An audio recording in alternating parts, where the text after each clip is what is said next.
How you doing? My name is Devin Allen. I'm a Baltimore-based photographer, born and raised. So I'm going to tell you a little bit how I discovered photography, since I'm a fairly new photographer in a sense.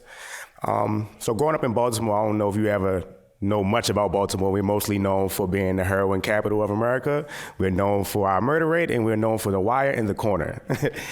But Baltimore has a lot more than that. From my background, I found myself, in the streets and more so lost before I found photography. At the age of 16, I was introduced to gun violence, and it's played a big part in my life. I'm 30 years old now, and I lost count of how many friends I've lost due to gun violence. I buried 6 last summer alone. And I was in the streets, I was selling drugs, and then I ended up having a daughter at the age of 19, which originally, it inspired me to change my life and made me want to seek more, and I found myself working in a cubicle, dying, like this cannot be the rest of my life. And I had a friend who was interested in poetry.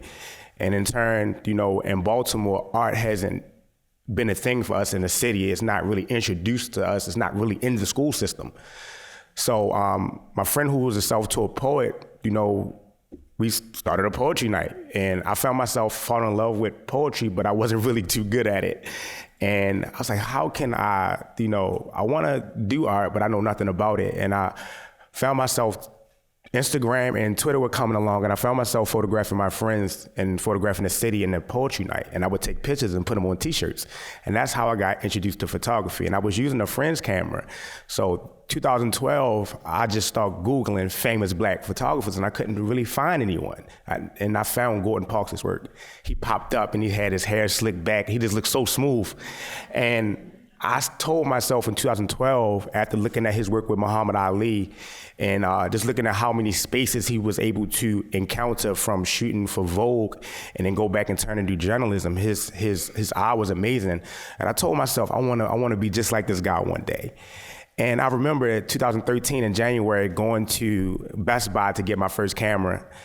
And I just was like, let me get the lens, let me get the camera bag, let's go wrap it up. I'm ready to start this journey of photography. And I got to the counter, and then no one told me how expensive photography was. So I did what any other kid would do. I called my grandmother. I said, Grandma, I know you have a Best Buy credit card. You got any space on that? I want to be a photographer. And she believed in me, and I charged it up, I paid her back for it, later on, but I got my first camera in 2013, and that was how my journey began. And at first, it started off as just a hobby, a fun. I found myself just walking around Baltimore, doing photo shoots for friends. And I'll never forget, February 2013, I buried both my best friends in one weekend. One was shot 7 times in front of his house, and the only reason why we wasn't together because I was in the house editing my pictures.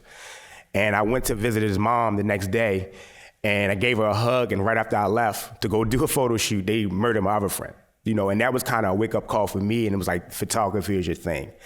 And I never really understood how important photography was until after the death of Freddie Gray. And by all means, I'm still learning this process, and I found myself receiving a group text of a video of Freddie Gray being carried, screaming that my leg is broke.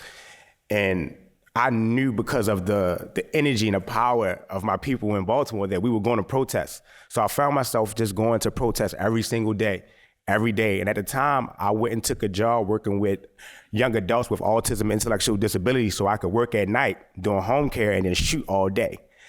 And my take on it is I shot a little bit of film, but mostly digital.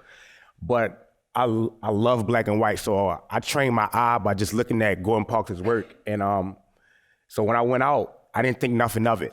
The camera that I had a little Fuji, and I found myself with a camera with Wi-Fi. So I knew because of the history of Baltimore and what we are known for, that the narrative was not gonna come out positive.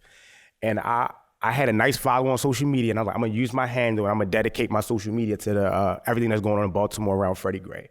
So I found myself shooting in black and white, and I would Wi-Fi all the images to my phone so I can upload faster than media. And I just was posting stuff to Twitter and Instagram, and then everything started to go viral. And I went to sleep with 10,000 followers and woke up with 20. And a call from the BBC. And I did my interview, And then I just kept documenting. I just wanted to get the narrative out there. And I found myself moving faster than other journalists on the ground. They had to go back to their laptops, and I was actually turning around the work, and I was actually controlling the narrative of my work. And got a call from Time Magazine. The funny thing about that is they called me 5 times and I hung up because they called me from a blocked number, and I thought it was a bill collector. So I finally answered, and I found myself, sending images over, and I'm 3 years in, I'm just an amateur photographer. And I find myself sending over my work. I don't know anything about copyrights. I just wanted to get the work out there. And I ended up with a full spread in the cover of Time Magazine in 2015.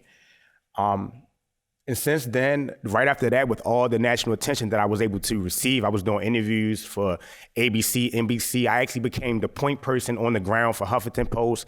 Everyone was calling me, wanting to know what's going on, because I am from Baltimore. No one can navigate the streets like I can. And I said, you see my photograph, you see a lot of kids, and like being on the ground, we were tear gas, pepper spray. We were basically put into martial law and hit with a curfew.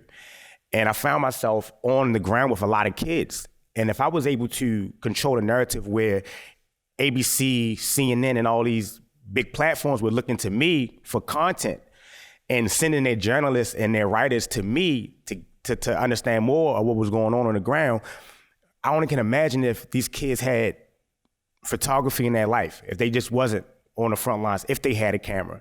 So I didn't know how I was going to do it because I was still learning photography, and I started a GoFundMe, and I just say like, look, I need $10,000 because I need to teach these kids photography. I think, photography is not accessible. It's not taught to us in schools.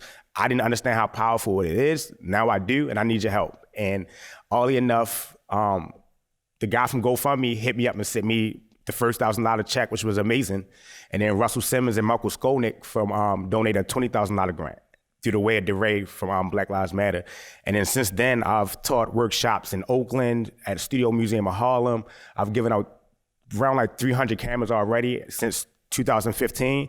I've done art shows and exhibitions, and I teach kids on how to digest their surroundings and regurgitate that through photography. And it's been an amazing journey, and I'm still teaching. I just finished up a workshop in Oakland with Steph Curry, teaching kids in Oakland. I've finished up a program teaching kids with autism and intellectual disabilities, just opening exhibits, and then oddly enough, I got a call from Peter from the Foundation of Gordon Parks Fellowship in 2017, which I got the house a show. They actually donated to my program, and it's been amazing working with them. This is a work that I've all produced around 2015, 14, all the way up to 2016. And this is just me trying to change the narrative around the word ghetto. So I came up with a book called A Beautiful Ghetto because I feel like the ghetto doesn't have a good representation, because for me, yes, I had my trials and tribulations, but I find love and so much more things that you see in my community that's not often projected to the rest of the world. So a lot of this work is during the uprising post Freddie Gray and before Freddie Gray. And the work has been featured in Venice, Italy, at the Gordon Parks Foundation in New York, Baltimore, and I'm still in Baltimore. I'm still on the ground documenting every day. I just opened up a new show called Spaces of the Unentitled, which basically talks about gentrification. So that's my story, and thank you for listening.